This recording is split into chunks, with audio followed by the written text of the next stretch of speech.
자, 오늘 우리에게 주시는 말씀은 누가복음입니다. 누가복음 22장 14절로부터 20절까지의 말씀. 누가복음 22장 14절로 20절까지의 말씀. 우리 한 목소리로 함께 봉독하겠습니다. 때가 이르매 예수께서 사도들과 함께 앉으사 이르시되 내가 고난을 받기 전에 너희와 함께 이 유월절 먹기를 원하였노라. 내가 너희에게 이르노니 이 유월절이 하나님의 나라에서 이루어지기까지 다시 먹지 아니하리라 하시고 이에 잔을 받으사 감사 기도하시고 이르시되 이것을 갖다가 너희끼리 나누라. 내가 너희에게 이르노니 내가 이제부터 하나님의 나라가 임할 때까지 포도나무에서 난 것을 다시 마시지 아니하리라 하시고 또 떡을 가져 감사기도 하시고 떼어 그들에게 주시며 이르시되 이것은 너희를 위하여 주는 내 몸이라. 너희가 이를 행하여 나를 기념하라 하시고 저녁 먹은 후에 잔도 그와 같이 하여 이르시되 이 잔은 내 피로 세우는 새 언약이니 곧 너희를 위하여 붓는 것이라. 아멘. 오늘은 내 피로 세우는 새 언약이다. 20절 말씀을 조금 더 중점적으로 함께 나누려고 합니다. 오늘은 이제 종려주일입니다. 그러니까 예수님이 예루살렘으로 입성하는 날이 오늘이죠. 그래서 오늘부터 시작해서 예수님의 고난이 일주일 동안 진행이 됩니다. 그러니까 그 시간을 생각해 보면 금요일 날 이제 십자가 달려 돌아가시는 거죠. 그날 밤부터 시작해서 그 다음 날. 그래서 3일 무덤에 갇히셨고, 그리고 이제 토요일은, 우리가 말하는 토요일은 침묵의 날입니다. 그리고 이제 부활을 하시는 거죠. 그래서 오늘부터 시작해서 예수님의 일주일, 마지막 행적에 대한 그런 기록들이 모든 복음서에 다 기록이 되어 있습니다. 그래서 예수님이 예루살렘에 입성하실 때 사람들이 어떻게 했느냐, 오늘 본문은 그것을 읽진 않았지만 종려나무 가지를 막 흔들면서 호산나 호산나 우리 왕이여 호산나 이러면서 막 외치는 거죠. 그래서 자기들의 겉옷을 벗어서 길에 깔고 예수님이 타고 입성하신 나귀에 덮어주고 이러면서 막 열렬히 극강열렬로 예수님의 입성을 환영합니다. 이들에게는 기대치가 있었죠. 아, 이제 우리가 해방이다 이런 마음으로 제자들까지도 동일하게 그런 마음이었습니다.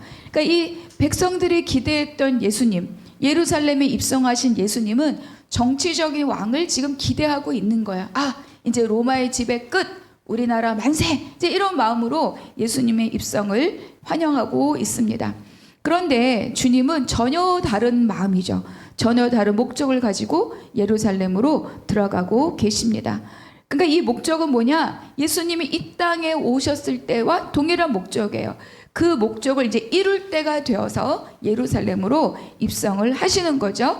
그래서 그 목적이 무언가 마태복음과 마가복음에서는 자기 목숨을 많은 사람의 대속물로 주려 함이라 이렇게 기록하고 있어요. 그러니까 많은 사람을 위해서 자기 목숨을 내놓는 날이다 이렇게 우리가 정의를 할 수 있죠. 그러니까 이것은 무엇을 말합니까? 곧 예수 그리스도의 십자가를 말하는 것이고, 그리고 또한 이것은 20절에서 말하고 있는 새 언약을 세우기 위함이다. 우리가 이렇게 볼 수 있습니다.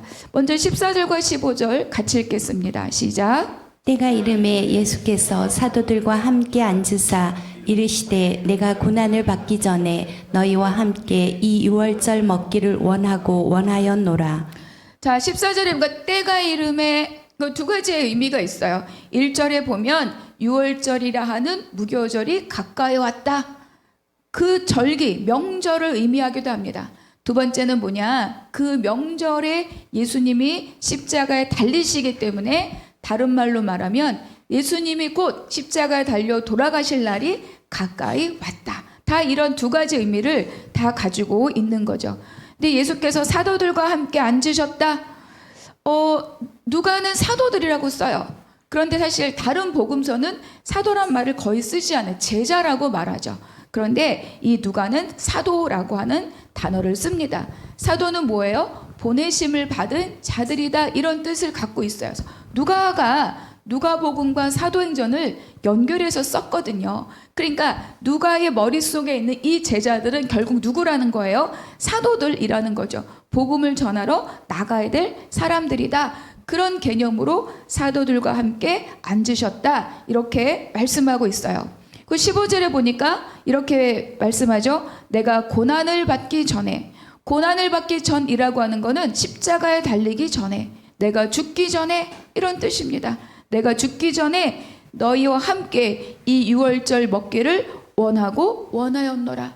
간절하게 원했다. 내가 십자가에 달려 죽기 전에 내가 너희들에게 마지막 주는 유언처럼 이 유월절 식탁을 너희와 함께 할 수 있기를 간절히 원했다. 이런 뜻입니다. 그러니까 십자가에 달려 돌아가시기 전에 왜? 무엇 때문에? 무엇을 말씀하고 싶어서 이렇게 간절하게 예수님이 이 마지막 유월절 식탁을 하시고 싶었을까? 이런 생각들을 우리가 해볼 수 있죠. 그리고 이제 이 유월절은 우리가 여러분 너무 잘 알고 있죠. 그래서 애굽의 노예로 살던 이스라엘 백성들이 바로 어린 양의 피를 좌우 문설주와 인방에 바르고 그리고 죽음이 넘어감으로 모든 백성들이 다 애굽을 탈출하였던 그 사건. 그래서 그걸 우리가 유월절이다 이렇게 말하고, 그리고 이것은 뭐예요? 그것을 기억하게 하고 기념하고 너희 자손들에게 대대로 전하고 규례로 지키라. 이게 하나님의 명령이었어요. 그 절기가, 그 명절이 가까이 왔다는 뜻입니다. 그런데 12장의 유월절이 있기 전에 하나님께서 이스라엘 백성들을 건져내실 때 이스라엘 백성의 부르짖음을 들으시고 그리고 처음으로 모세를 바로에게 보내시고 그 후에 약간 마음을 상하고 있는 이 모세에게 주신 하나님의 약속의 말씀이 있어요. 그것이 뭐냐면 출애굽기 6장 7절의 말씀입니다. 같이 읽겠습니다. 시작. 너희를 내 백성으로 삼고 나는 너희의 하나님이 되리니 나는 애굽 사람의 무거운 짐 밑에서 너희를 빼낸 너희의 하나님 여호와인 줄 너희가 알지라. 네, 지금 새 언약이라고 했기 때문에 그럼 옛 언약을 우리가 함께 살펴보려고 하는데 6장 7절에 보니까 앞에 부분에 이렇게 되어 있어요. 너희를 내 백성으로 삼고 나는 너희의 하나님이 되리라. 그러니까 하나님이 지금 애굽으로부터 건져내시는 이 목적은 내가 너희의 하나님이 되고 너희는 나의 백성이 되는 것이다. 이렇게 말씀하고 있죠. 내가 너희의 하나님이 된다는 말은 내가 너희의 보호자다. 내가 너희의 공급자다. 이런 뜻입니다. 그러면 하나님의 공급과 보호를 받는 그 백성들이 할 일은 무엇이겠습니까? 하나님의 말씀을 듣고 순종하는 거죠. 그게 그 백성들의 삶입니다. 그래서 우리가 나라 안에 살면 그 나라의 법을 지켜야 불법자가 되지 않고 제대로 삶을 살 수 있죠. 그러니까 하나님의 백성이 되면 하나님의 백성의 법을 지키고 살아야 된다는 것이 약속이 돼야 되는 거잖아요. 그래서 바로 그 법을 준 것이 뭐냐면 바로 율법입니다. 그래서 하나님과 하나님의 백성으로서의 언약을 맺었는데 그 언약의 내용이 뭐냐면 율법이라는 거예요. 그러니까 율법은 그 안에 하나님의 성품과 하나님의 가치관과 하나님의 원칙과 이런 것들이 다 포함되어 있죠. 하나님 나라의 통치 원리가 다 들어있는 것이 바로 이 법, 율법입니다. 그래서 시내산에 도착한 이스라엘 백성들에게 하나님 법을 쫙 말씀하시는 거죠. 가장 대표적인 게 뭐예요? 바로 십계명입니다. 그래서 그때 그 백성들은 법대로 지키며 살겠다고 백성으로서 하나님과 언약을 맺는 거예요. 그러니까 성경에서 말하는 이 하나님과 백성과의 언약은 단순하게 우리가 이렇게 손가락 걸고 이렇게 하자 하고 하는 이런 약속의 의미가 아닙니다.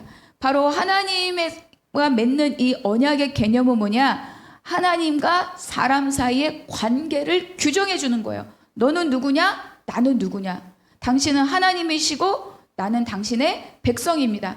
나는 너희의 하나님이고 너희는 나의 백성이다. 이거를 확정짓고 규정하는 것이 바로 이 언약이에요. 그러니까 거룩한 계약이라는 뜻을 갖고 있는 게 바로 이 언약입니다. 그래서 내가 너희의 하나님이다 라는 이 규정은 나는 너희의 보호자고 공급자다. 우리는 하나님의 백성입니다 라고 하는 이 규정은 뭐예요? 우리는 하나님의 말씀을 듣고 그 말씀대로 따르고 그 말씀의 원칙대로 그 법대로 살겠습니다. 이 두 개가 같이 맺어지는 게 바로 언약인 거죠. 출애굽기 24장에 또 이렇게 기록합니다. 제가 읽어볼게요. 7절에 보니까 언약서를 가져다가 백성에게 낭독하여 듣게 하니 그들이 이르되 여호와의 모든 말씀을 우리가 준행하리이다. 그래서 너와 내가 백성과 백성으로 하나님으로 언약을 맺으려면 이렇게 해야 된다라고 했을 때 우리가 준행하리이다. 그 법대로 따라 살겠습니다 라고 했을 때 8절입니다. 8절은 같이 읽어볼게요. 시작. 모세가 그 피를 가지고 백성에게 뿌리며 이르되 이는 여호와께서 이 모든 말씀에 대하여 너희와 세우신 언약의 피니라. 네, 나는 백성이 되고 나는 하나님 되고 너희는 나의 백성이 될 거야. 그러면 이 언약의 내용이 뭐지? 이런 법을 지키는 거야. 아, 우리가 그대로 하겠습니다 라고 했을 때 그 언약을 확정짓는 것이 뭐냐? 피를 뿌리는 거예요. 그래서 모세가 짐승의 피를 잡아서 반은 제단에, 반은 백성들에게 뿌린 거죠. 그래서 너희와 세운 신 언약의 피다 이렇게 말씀하고 있어요. 그러니까 이 피를 뿌리는 이 예식은 뭐냐? 그냥 손가락 거는 약속이 아니라 목숨을 건다는 거예요. 생명을 건다.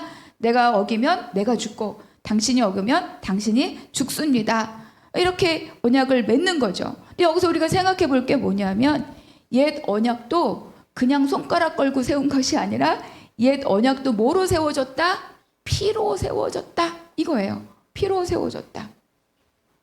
히브리서 9장 18절에 이렇게 기록합니다. 이러므로 첫 언약도, 이 첫 언약은 바로 이 언약을 말합니다. 첫 언약도 피 없이 세운 것이 아니니. 쉽게 말하면 이 첫 언약도 피가 있었다는 거예요. 첫 번째 언약, 이 옛 언약도 피로 세운 언약이다. 그러면 생각을 해보는 거죠. 그럼 왜 또 피로 세운 새 언약이 필요하냐? 이거를 우리가 이제 생각해 보자는 말씀입니다.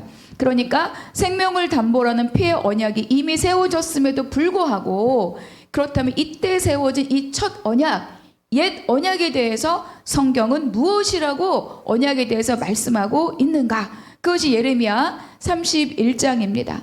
32절의 말씀만 한번 먼저 읽어볼게요. 시작. 이 언약은 내가 그들의 조상들의 손을 잡고 애굽 땅에서 인도하여 내던 날에 맺은 것과 같지 아니할 것은 내가 그들의 남편이 되었어도 그들이 내 언약을 깨뜨렸음이라. 여호와의 말씀이니라. 네, 그들의 조상들의 손을 잡고 애굽 땅에서 인도하여 내던 날에 맺은 것. 그 언약이 뭐예요? 우리 조금 아까 보았던 그 법입니다. 모세가 피를 뿌려 맺은 언약. 근데 그 언약에 대해서 뭐라고 하느냐? 그래서 신부가 되고 남편이 되고 나의 백성이 되고 너희 하나님이 되었음에도 불구하고 그들이 내 언약을 깨뜨렸다는 거예요. 피로 맺은 언약임에도 불구하고 그러니까 하나님의 백성으로 하나님의 보호하심과 공급하심을 누릴 수 있도록 그 삶을 살도록 분명하게 법이 있었고 피로 언약을 맺었지만 백성들은 반복하여서 그 법을 어기고 그 법을 어때요? 깨뜨렸다. 이렇게 지금 옛 언약에 대해서 평가하고 있는 거죠. 그 이유가 무엇이냐라는 거예요. 그 이유. 바로 율법이 뭐냐는 겁니다. 율법은 우리로 하여금 죄를 깨닫게, 아, 이게 죄구나. 그리고 내 속에 있던 죄를 밝히 드러냅니다. 그러나 우리 내 속에 갖고 있는 죄의 본성적인 근원들은 이 법으로 해결할 수 없다는 거예요. 본성적인 죄의 근원이 해결되지 않으니 가지만 치면 또 나오잖아요. 가지만 치면 또 나와요. 그러니까 이들이 언약을 반복하여 깨뜨렸던 이유는 임시 방편으로 죄를 덮기는 하지만 근본적으로 죄의 속성들을 제거할 수 없었다. 이것이 옛 언약에 대한 말씀의 평가인 거죠. 그러니까 사람들은 죄를 지으면 율법에 의해서 정죄를 받고 그리고 제사를 통하여서 그 죄에 대해서 해결은 받고 죄를 덮음은 받으나 그러나 죄의 근원적인 타락한 사람들의 마음은 변화시킬 수 없었다. 이렇게 말씀하고 있는 거예요. 이게 바로 옛 언약의 한계이고 그래서 하나님께서는 이 법으로 내가 사람들을 마음을 변하고 완전하게 내 백성으로 삼기 어렵구나. 그래서 새 언약을 약속하셨던 겁니다. 자, 이제 새 언약이 왜 필요한지 이해가 되시나요? 그래서 두 번째는 새 언약에 대해서 똑같이 예레미야서에서 뭐라고 말씀하시는가? 31절, 33절 같이 읽어보겠습니다. 여호와의 말씀이니라. 보라, 날이 이르리니 내가 이스라엘 집과 유다 집에 새 언약을 맺으리라. 그러나 그날 후에 내가 이스라엘 집과 맺을 언약은 이러하니 곧 내가 나의 법을 그들의 속에 두며 그들의 마음에 기록하여 나는 그들의 하나님이 되고 그들은 내 백성이 될 것이라. 여호와의 말씀이니라. 네, 내가 이스라엘 집과 유다 집, 그러니까 이스라엘 자기 백성들과 새 언약을 맺을 것이다. 옛 언약, 첫 번째 언약은 백성들의 근원을 변화시키지 못하는구나. 그래서 새 언약을 맺으리라. 그런데 그 언약을 어떻게, 내가 나의 법을 그들의 속에 두며 그들의 마음에 기록하겠다. 율법의 위치가 달라지는 거죠. 그동안에는 뭐죠? 돌비에 새겨졌었어요. 그런데 새 언약은 어디에 새긴다고요? 사람의 속에 두고 마음에 기록한다. 그러니까 처음에 말씀드렸던 하나님의 성품과 가치와 원칙과 모든 법들이 어디에 새겨진다고요? 우리 안에. 우리 안에 들어와서 나의 가치가 되고 나의 원칙이 되고 나의 성품이 될 수 있도록 그렇게 하겠다. 이렇게 말씀하시는 거죠. 그리고 그 뒤에 뭐라 그래요? 나는 그들의 하나님이 되고 그들은 내 백성이 될 것이라. 그러니까 법을 처음에 짐승의 피를 뿌려서 법을 주신 것도 나는 너희의 하나님이 되고 너희 나의 백성이 되리라인데 그게 실패했어요. 그거 갖고 안 된다는 거 알았어. 그래서 뭘로 세운다고요? 새 언약을 맺는다. 새 언약을 맺어서 또 주님이 하나님이 바라시는 게 뭐예요? 나는 그들의 하나님이 되고 그들은 나의 백성이 될 것이라. 자, 이것은 무엇입니까? 하나님이 백성들을 이끌고 가시는 그 목적은 한 번도 변함이 없다는 거예요. 이스라엘 백성들에 대한 구원의 목적에 대해서는 하나님 한 번도 포기하신 적이 없다. 이거를 우리에게 말씀해 주는 겁니다. 그래서 마음에 새겨지고 속에 그 법이 두어졌을 때 어떤 일이 벌어지는가? 그것이 34절이에요. 제가 읽어드릴게요. 그들이 다시는 각기 이웃과 형제를 가르쳐 이르기를 너는 여호와를 알라 하지 아니하리니 이는 작은 자로부터 큰 자까지 다 나를 알기 때문이라. 내가 그들의 악행을 사하고 다시는 그 죄를 기억하지 아니하리라. 여호와의 말이니라.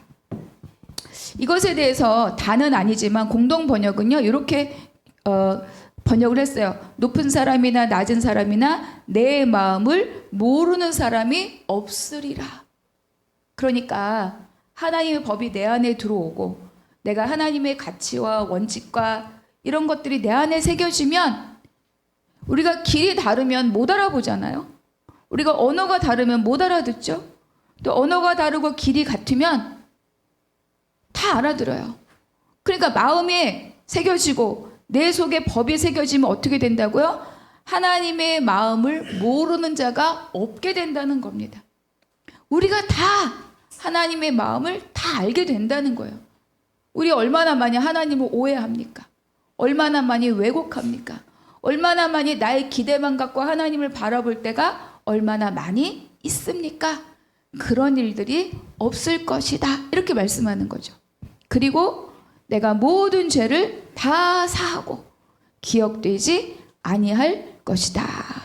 그러니까 하나님의 새겨진 율법은 마땅히 하나님의 마음을 알게 되고 그러니까 우리가 하나님에 대해 모든 마음으로부터 하나님을 바르게 섬기게 되는 거죠. 그리고 완전한 용서를 이루어 준다. 그것에 대한 약속에 대한 시작이 오늘 본문인 거예요. 그래서 이 현장이 뭐냐? 예수님이 잡히시던 날 밤에 오늘 행해지는 이 유월절 식사입니다. 그래서 예수님이 내가 고난을 당하기 전에 너희와 이 함께 식탁의 교제를 나누기를 원하고 또 원하였노라. 이거가 무엇인지 나의 죽음과 나의 피와 나의 살과 내가 십자가의 죽음이 무엇인지 너에게 꼭 알려주고 내가 가야 되기 때문에 내가 반드시 유월절 먹기를 내가 이렇게 간절히 원했다. 이렇게 말씀하고 있습니다. 우리 19절 제가 말씀을 20절만 올렸는데 19절 20절 우리 한번 같이 읽어볼게요.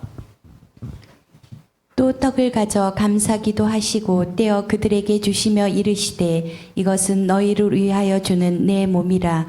너희가 이를 행하여 나를 기념하라 하시고 저녁 먹은 후에 잔도 그와 같이 하여 이르시되 이 잔은 내 피로 세우는 새 언약이니 곧 너희를 위하여 붓는 것이라. 네, 내가 떡을 주면서 이것은 내 몸이라.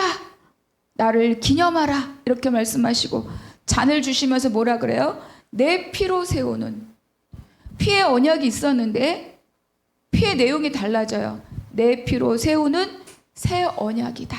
이것이 이 잔의 의미라고 말씀해 주고 있어요. 그러면서 여기서부터 그동안 그들이 양을 잡고 쓴나물을 먹고 무교병을 먹고 하롯셋에 찍어 먹고 이랬던, 불에 구워 먹고 이랬던 음식의 본질적인 내용이 어때요? 달라지는 거예요.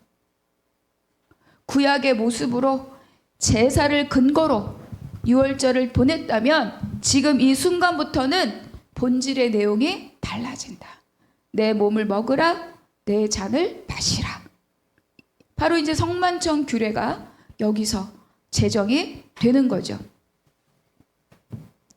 자, 그렇다면 왜 새 언약이 예수님의 피로 세워져야 하는가? 피의 언약이 이미 있었는데, 그런데 왜 내 피로 언약을 세워야 하는가? 그럼 내 피로 세우는 새로운 이 언약은 우리에게 어떤 의미가 있는가? 우리가 이걸 알아야 우리가 성만찬을 할 때나 예수 그리스도 십자가를 바라볼 때 정확하게 우리가 의미를 알 수 있다는 거죠. 아, 그냥 십자가로 인해서 내 죄가 사해졌고 나는 의인이 되었고 나는 이제 죽어도 지옥 가지 않고 천국 간다. 거기서 끝나는 것이 아니라는 겁니다. 여긴 더 놀라운 하나님 나라의 비밀이 있어요.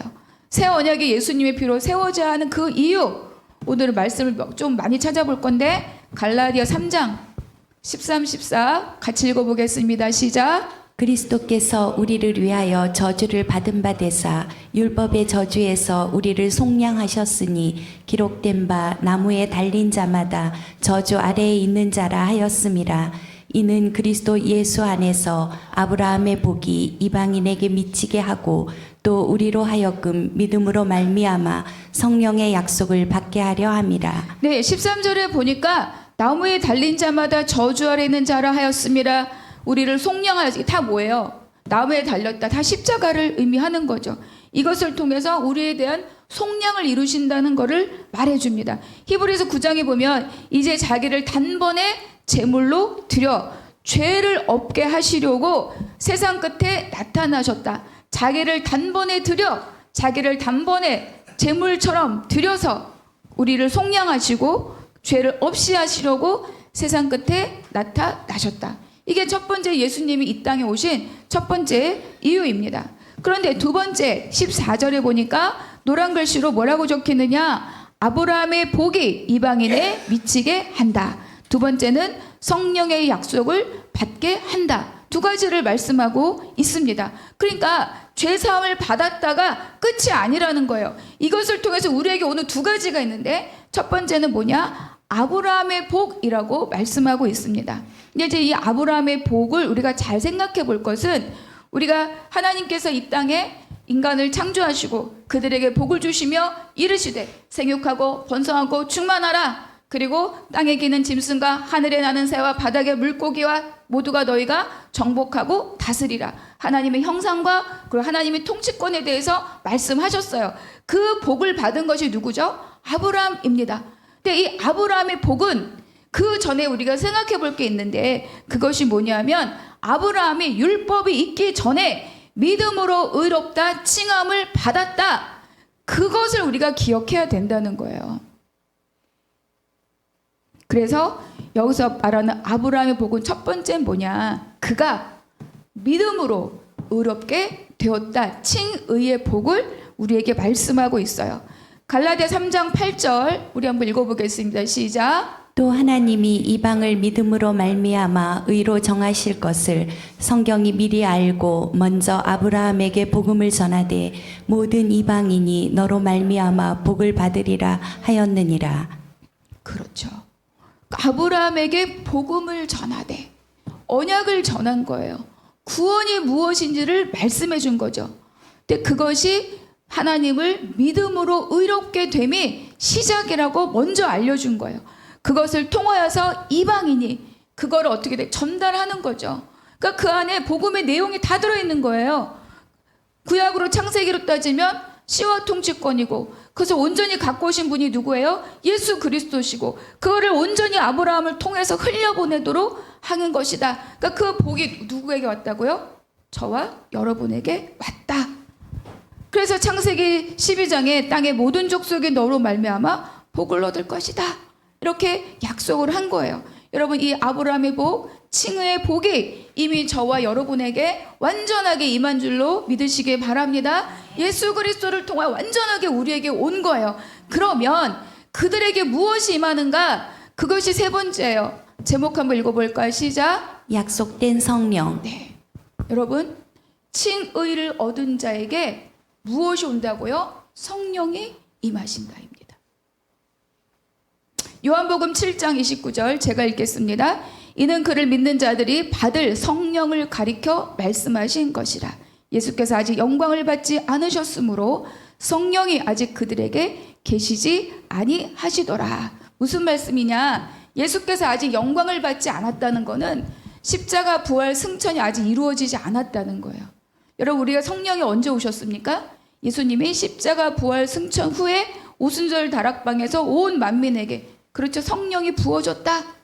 그러니까 지금 예수님이 사역하는 이 모든 3년의 시간 동안에 병도 고치고 또 뭐예요? 많은 기적이 있고 치유가 있고 있었지만 성령을 주셨다라고는 기록이 없어요. 성령은 언제 부어지느냐? 예수님이 십자가 부활 승천 후에 성령이 오시는 거예요. 그러니까 아까 말씀하신 것처럼 아브라함의 복이 있었고, 그리고 죄사함을 통해 칭의 받은 우리에게 어떤 또 은혜가 온다고요? 성령의 임함이 있다. 이렇게 우리에게 말씀해 주는 겁니다. 그러니까 예수 그리스도의 십자가의 피 흘림은 죄사함에서 끝나는 거, 법적 신분으로 의롭게 되었다 해서 끝나는 것이 아니라는 거예요. 그것은 시작이다. 종국적으로 우리에게 주시고자 하는 것은 무엇이냐? 성령이 부어지고, 성령이 부어지고. 여러분, 하나님의 말씀은요, 읽지만 읽혀지지 않아요. 눈으로 읽혀지는데 마음으로는 모를 때가 많아요. 읽었는데 잘 몰라요. 이해가 안 될 때가 있어요. 그런데 읽었는데 그렇구나, 알아질 때가 있어요. 그 말씀을 몰랐을 때도 있지만 알았는데 몰랐을 때가 있고, 몰랐는데 알아질 때가 있다는 거죠. 그렇구나. 그건 다 뭡니까? 내 안에 계신 성령님의 일하심이에요. 그러니까 우리가 온전하게 아까 말씀하신, 예레미야에서 말씀하신 것처럼, 또 뭐죠? 히브리서나 갈라디아에서 말씀하는 것처럼 법이 어디에 새겨진다고요? 내 안에 새겨진다는 것은 내 안에 성령님의 내주함이 있다. 그거를 말씀해 주는 거예요. 그래서 성령이 부어지고 하나님의 법이 무엇인지 깨달아지고, 이제는 자발적으로 그 법을 따라 살아가는 그 삶을 우리가 살게 된다. 이것이 바로 예수님이 피로 세우신 새 언약에 대한 우리에게 주시는 혜택이다. 이걸 우리에게 말씀하고 있습니다. 하나님의 백성으로 내가 너희 하나님이 되고 너희는 나의 백성이 될 것이라. 이거를 살 수 있는 방법은, 최종적인 방법은 뭐예요? 내 안에 계시는 성령님을 통하여서 살아가는 것이라고 우리에게 말씀하고 있죠. 성령으로 거듭남, 말씀으로 살게 하고, 내가 성령이 내 안에 내주하실 때 기존에 살던 삶과 다른 삶을 살게 됩니다. 다른 가치를 보게 돼요. 그동안 보았으나 보지 못했던 것, 읽었으나 깨닫지 못했던 것, 들었으나 알지 못했던 것들이 깨닫게 되고 들려지고 보아지고 이해가 되고 그 삶을 살아갈 수 있는 사람이 된다. 이것이 바로 피로 세우신, 예수님의 피로 세우신 새 언약이 주는, 우리에게 주는 혜택이라고 오늘 우리에게 말씀해 주고 있습니다.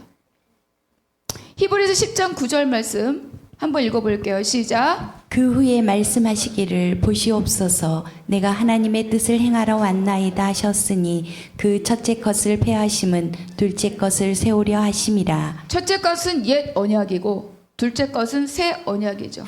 옛 언약은 보이는 돌비에 세운 율법 조항이며 짐승의 피로 뿌려진 언약이라면 새 언약은 신비 마음에 새겨진 법이며 예수 그리스도의 피로 세워진 새 언약이다. 이렇게 우리에게 말씀해주고 있어요. 그래서 그것은 뭐냐? 14절 한번 같이 읽어보겠습니다. 시작. 그가 거룩하게 된 자들을 한 번의 제사로 영원히 온전하게 하셨느니라. 한 번에 영원히 온전하게. 여러분 꼭 기억하셔야 돼요. 한 번에 영원히 온전하게. 이것이 바로 예수 그리스도의 십자가의 완전성을 말합니다. 이단은요, 요거 하나씩 건드리는 게 이단이에요. 아, 무언가 부족해서 한 번 더 해야 된다. 예수님은 실패해서 내가 완성시켜야 된다. 그렇게 꼬투리 잡는 것이 다 이단입니다. 지금 뭐 아무개나 우리나라에 펼쳐지고 있는 그 다 이단들은 다 여기 건드리는 거예요. 예수님이 구속사역을 완성하지 못해서 내가 완성하러 왔다. 재림 예수다. 또 예수님은 몸만 돌아가셨다. 몸은 구원하지만 영은 구원하지 못한다. 뭐 이런 헛소리 하는 것들이 다 뭐예요? 이단인 거죠. 그래서 여러분 반드시 기억하셔야 됩니다. 뭐라고요? 한 번에 영원히 온전하게. 예수님을 다시 못 박을 일이 없다. 예수 그리스도의 십자가의 구원은 완전하다. 그리고 예수님의 십자가로 인한 죄의 구원은 영원하다. 단절됨이 없다. 그리고 온전하게 무언가 부족해서 한 번 더 첨가할 일이 없다. 이것이 바로 14절이 우리에게 말해주는 십자가의 완전성을 우리에게 말씀해주고 있어요. 그래서 어떻게 되느냐? 16절입니다. 한 번 더 읽어볼게요. 시작. 주께서 이르시되 그날 후로는 그들과 맺을 언약이 이것이라 하시고 내 법을 그들의 마음에 두고 그들의 생각에 기록하리라 하신 후에. 내 법을, 하나님의 법을, 눈으로 보이는 돌에 새겼던 법을, 그래서 잊지만 어기면서 하나님과 언약을 계속 깨뜨렸던 그 법을 이제 어떻게 한다고요? 마음에 두고. 어디에 새긴다고요? 생각에 기록하리라. 무슨 뜻입니까? 우리의 모든 가치관들이, 우리의 모든 지향성이 다 하나님을 향하여 가도록 하나님이 바로 세우신 언약이 바로 피로 세우신 새 언약이다. 이렇게 우리에게 말씀해주고 있습니다. 여러분 이거 믿으십니까? 여러분 우리는요 이미 강을 건너서 내 생각대로 막 살 수 있는 사람이 될 수가 없어요. 이미 내 안에 하나님의 법이 들어와 있고 이미 내 안에 그 법을 따라 살도록 성령의 내주하심이 있고, 그런데 이게 왜 안 되느냐? 내가 계속 내 생각으로 살아가는 내 과거의 삶의 행태들이 계속 나를 끌고 가기 때문인 거예요. 이거로부터 돌이켜서 하나님 주신 약속의 삶으로 우리가 생각과 마음과 삶의 양식을 바꾸어야 되는 거죠. 이것이 우리가 할 일이지, 우리가 예수 믿었다라는 것만으로 나는 이제 앞으로 내 마음대로 살아도 죽지 않고 지옥 가지 않고 천국 간다, 이런 마음으로 살 수가 없다는 거죠. 그래서 하나님은 계속 이 방향성을 우리에게 가르쳐 주기 위해서 우리의 삶을 흔들기도 하고 어려움을 주기도 하고 그렇게 우리를 이끌어 가시는 거예요. 자, 그러면 이 새 언약이 우리에게 주는 은혜가 뭐냐? 첫 번째가 있습니다. 읽어볼게요. 시작. 완전한 죄사함과 의로움을 얻고. 완전한 죄사함이다. 완전한 부족함이 없다. 내가 또 예수님 못 박을 일이 없습니다. 예수님 더 이상 못 박힐 일이 없고 이제 뭐만 못 박으면 돼요? 나만 못 박으면 되죠. 날마다 자기 십자가를 지는 것. 그래서 새 언약 안에서는 짐승의 제사는 죄를 지을 때마다 반복하여 드리고 1년에 한 번씩 드리고 그럴 필요가 없다. 그리스도의 공로로 우리가 완전히 무죄 선언 받았다. 이게 법적인 보장입니다. 그러므로 그리스도 예수 안에 있는 이에게는 결코 정죄함이 없다. 근데 누가 정죄해요? 누가 나를 정죄합니까? 내가 나를 정죄하죠. 교회 다니면서 넌 또 그러냐? 이렇게 말해요. 너는 목사가 돼가지고 그렇게 하니? 라고 말해요. 참소하는 것. 그것에 우리의 마음이 속으면 안 됩니다. 그래서 우리가 갖는 건 뭐예요? 완전한 죄사함과 나에게 의로움을 예수 그리스도의 피로 인하여서 입혀 주셨다입니다. 두 번째는 뭐냐? 읽어볼게요. 시작. 성령의 내주로 마음에 새겨진 하나님의 법을 따라 살 수 있으며 네, 내 안에 법이 있어요. 여러분, 내 안에 새겨진 것으로 우리가 살아갑니다. 그래서요, 육신에 새겨진 것은 육신의 삶을 살게 돼 있어요. 영으로 새겨진 것은 뭐예요? 영으로 살게 돼 있는 거예요. 근데 육신은 죽는 것이고 율법 조문은 죽이는 것이고 영은 살리는 것이다. 이렇게 하나님은 말씀하시죠. 그래서 내 안에 새겨진 법으로 우리가 삶을 살 수 있다. 살아가야 된다. 이렇게 우리에게 말씀해 주고 있는 거예요. 그래서 성령께서 우리 마음판에 하나님의 법을 새기셨습니다. 그래서 성령님이 내 안에 내주하심으로 성도들은 마음이 변화되고 하나님을 사랑하는 마음으로 자발적인 말씀에 대한 순종으로 우리가 살아갈 수 있어요. 근데 우리 이제 이렇게 고민할 수가 있죠. 성령님 내 안에 계신가? 이런 생각이 들 때가 있어요. 나는 성령님이 내 삶을 이끌고 계신가? 이런 생각을 할 때가 있죠. 가장 빠르게 진단하는 방법이 있어요. 뭘 것 같아요? 막 방언이 터지면 성령님 계신가? 막 계시가 열리면 성령님 계신가? 그게 아닙니다. 가장 빠르고 가장 쉬운 건 뭐냐?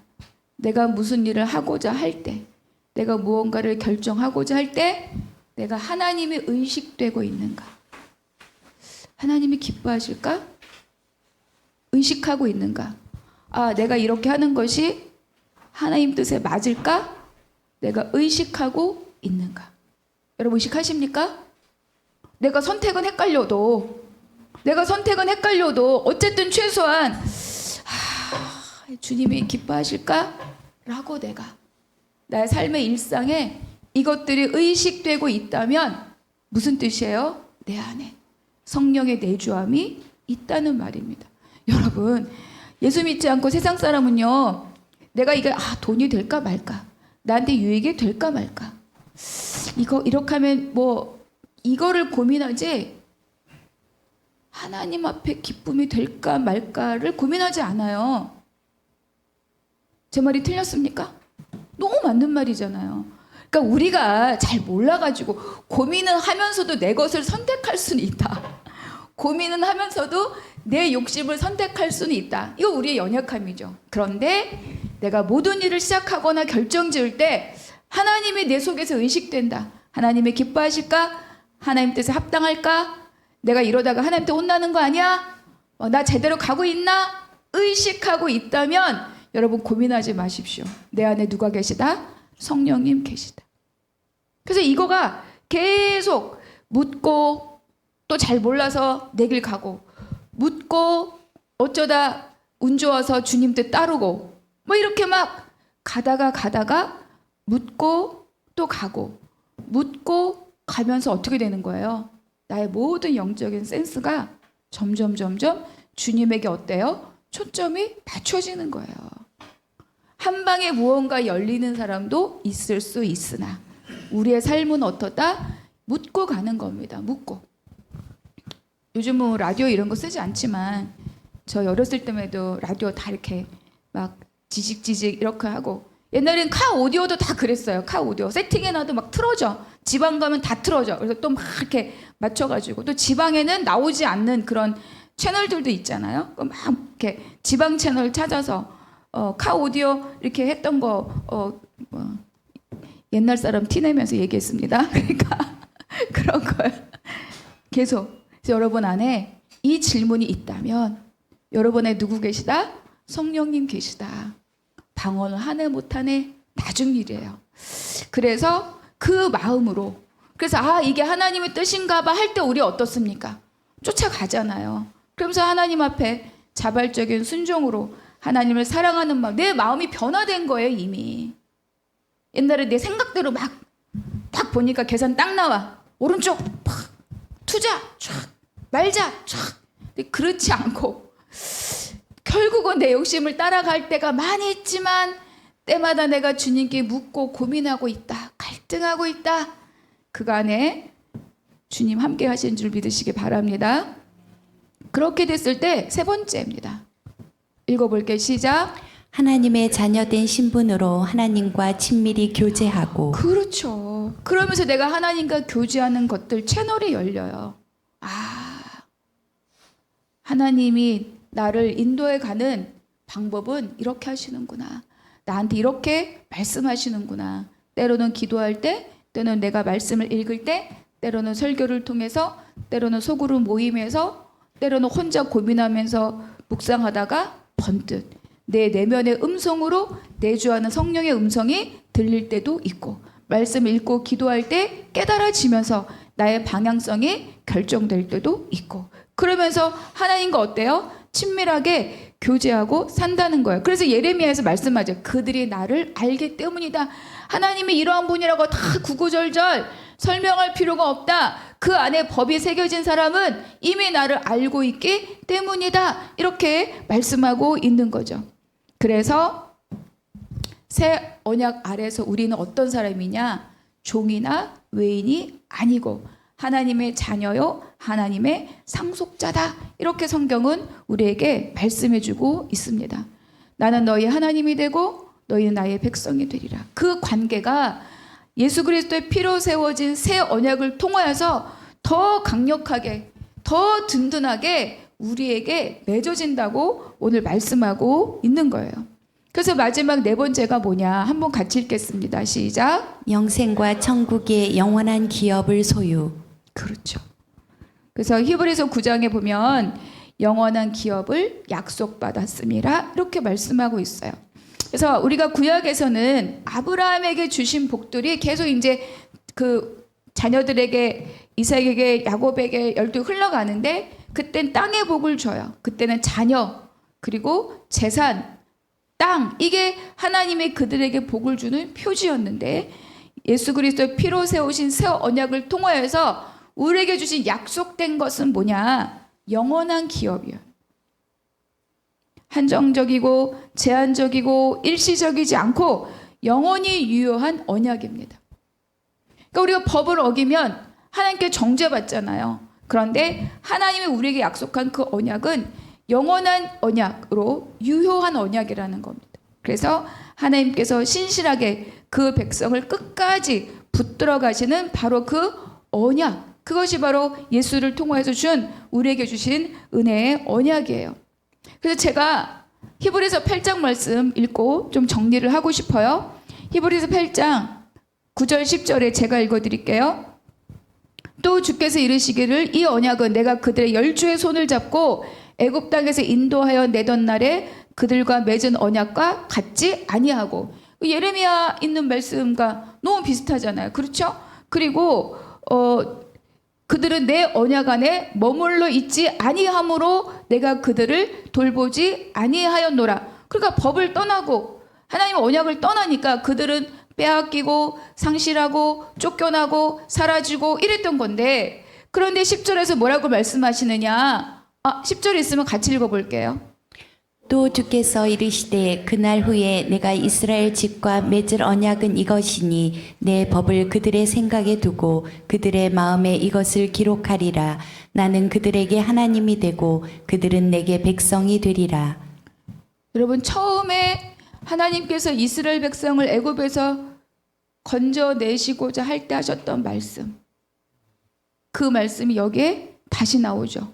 나는 그들에게 하나님이 되고 그들은 내게 백성이 되리라. 그러니까 하나님께서 백성들을 구원하시는 가장 궁극적인 것은 무엇입니까? 나는 너희의 하나님이 되겠다. 너희는 나의 백성이 되어라. 이것이 우리에게 주는 약속입니다. 그 길이 예수를 따르는 길이라고 우리에게 말씀해 주는 거예요. 다른 것을 내가 이 땅에서 많이 수고해서 얻는 것으로 살아가는 것이 아니다. 피로 세우신 그 새 언약 아래 있을 때 나는 너희 하나님이 되고 너희 나의 백성이 된다. 나는 너의 보호자고 나는 너의 공급자고, 이 약속은 우리의 평생에 끊어질 일이 없고 삭제될 일이 없고 물리지 않아도 되는 영원한 하나님의 약속이다. 오늘 이렇게 우리에게 말씀해 주고 있습니다. 여러분이 이 언약 가운데 거하시는 복된 자들이신 것을 믿으시기 바랍니다. 그것 때문에 예수님이 내가 원하고 원하였노라 이렇게 말씀하는 거예요. 내가 죽기 전에, 내가 십자가 달려가기 전에 이 새 언약의 피, 이 떡과 이 잔이 너희 평생에 무엇을 말하는 내가 반드시 말하고 가야 되겠다. 마치 부모가 세상을 떠나기 전 마지막 하직하실 때 남기고 싶은 그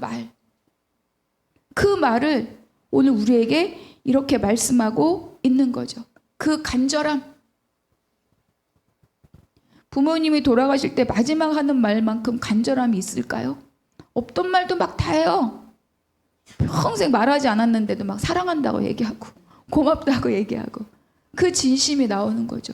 예수님은 제자들에 대해서 평생 진심이었지만 여기서 다시 한번 그 진심으로 제자들에게 말씀하고 있어요. 내가 이 유월절 먹기를 원하고 원하였다. 내 피로 세우는 새 언약, 하나님의 약속의 성취이다. 너를 위하여, 너희를 위하여, 바꿔 말하면 나를 위하여, 여러분과 저를 위하여, 우리를 향한 하나님의 끊임없는 사랑이 바로 떡과 잔, 예수 그리스도 십자가에서 흘리신 피로 우리에게 보여주고 있다는 겁니다. 붓는 것이라. 여러분, 피를 부어요. 피를 막 쏟아내요. 그만큼 처절한 헌신이 있습니까? 그만큼 처절한 희생이 있습니까? 그런데 예수님은 저와 여러분을 위하여서 그 피를, 그 처절한 피를 마땅히 흘리시고 우리에게 그 생명을 주셨다. 나는 너희의 하나님이 되고 너희는 나의 백성이 되리라. 그래서 우리는, 이 약속 아래 있는 우리는 이 예수님의 새 언약의 약속을 믿고 하루하루를 삶으로 응답하며 살아가는 사람들입니다. 때론 우리가 넘어지고 실수하고 때로 좌절할 수 있지만, 그러나 평생, 우리의 평생, 그것은 영원히 우리에게 하나님이 우리의 하나님이 되시겠다고 약속하신 그 약속이 우리를 여전히 붙들고 계심을 믿고 강건하시기를 부탁을 드립니다. 그래서 우리가 살아가야 될 삶의 모습은요, 매일이 성찬인 거예요. 매일이. 6월절에서도 출애굽에 말씀하죠. 우리의 공급이 달라진다. 우리의 먹거리가 달라진다. 바로에게 채찍맞고 거기서 고기와 부추와 파와 마늘을 먹었다면 이제는 애굽에서 나와서 하나님의 여호와의 군대로 갈 때 무엇을 먹을 것이냐? 양고기를 먹어라. 무엇을 먹을 것이냐? 무교병을 먹어라. 무엇을 먹을 것이냐? 쓴나물을 먹어라. 우리의 공급이 달라지면 우리의 존재가 달라졌다는 것을 말씀해 주는 거예요. 그래서 우리가 할 일은 무엇입니까? 날마다 떡과 잔을 마주하는 것처럼 날마다 내 삶이 바로 말씀으로, 바로 기도로, 바로 하나님을 향한 우리의 간절함으로 날마다 우리의 삶이 하나님 앞에 성찬으로 드려지는 복된 날 되시기를 바랍니다. 그래서 예수님이 우리를 위해 피를 쏟으셨다. 나는 그분을 위하여 무엇을 쏟을 것인가? 하나님의 부탁의 말씀에 바로 말씀과 기도로 넉넉하게 응답하고 날마다 성찬으로 응답하는 여러분 되시기를 축복합니다. 아멘. 기도하겠습니다. 하나님, 우리가 예수님의 새 언약 아래 있음을 믿고 회개함으로 죄를 고백하고 성령의 은혜로 주께 복종하는 삶을 살게 하여 주시옵소서. 날마다 하나님 앞에 나는 너희 하나님이 되고 너희 나의 백성이 되리라 이 약속을 붙들고 하나님, 날마다 나의 삶 가운데 성찬으로 나의 하루하루가 주님 앞에 드려지는 복된 자들 되게 하여 주시옵소서.